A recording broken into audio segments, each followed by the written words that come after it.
Roller అని ఒక disc అని ఏదో ఒకటి రోడ్ సర్ఫేస్ మీద ఈ పాయింట్ నుంచి ఈ పాయింట్ వరకు రోలింగ్ నుంచి పాల్స్తారు క్వశ్చన్స్.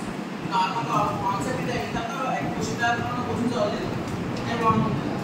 నెక్స్ట్ అది ఫస్ట్ మనం ఏం చేయాలి, ఫస్ట్ ఏ డ్రా చేయాలి, సర్కిల్ డ్రా చేయాలి. సర్కిల్ డ్రా చేయడానికి మనకు కావాల్సిన డైమెన్షన్ ఏంటి, ఏ డైమెన్షన్ కావాలి సర్కిల్ డ్రా చేయాలి. సర్కిల్ రేడియస్ కానీ డయామీటర్ కానీ కావాలి అంతేనా. ఇక్కడ నేను చెప్పిన క్వశ్చన్ అయితే ఎక్కడ మెన్షన్ చేయలేదు. సో ఏంటంటే సరే రేడియస్ తీసుకోండి ఎంత 5 డయామీటర్స్ తీసుకుంది అంటే 25 mm రేడియస్ వస్తుంది.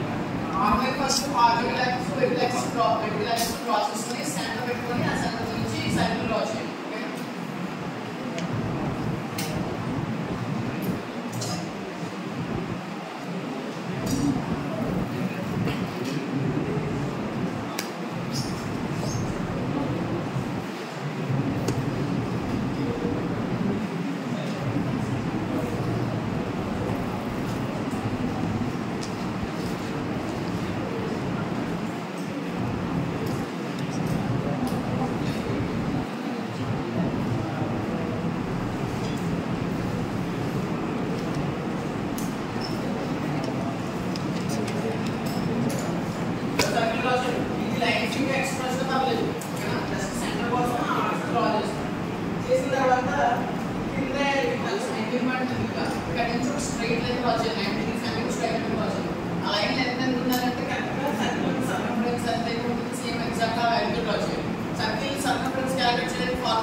Circle circumference calculate formula ఏంటి 2πr calculate చేయండి 2 into pi into r radius అని తీసుకోండి. కాన్సెంట్రిక్ సర్కిల్స్ మెథడ్ చేసిన గుర్తుందా ఏం చేస్తాం, సర్కిల్ 12 ఈక్వల్ పార్ట్స్ గా డివైడ్ చేస్తాం.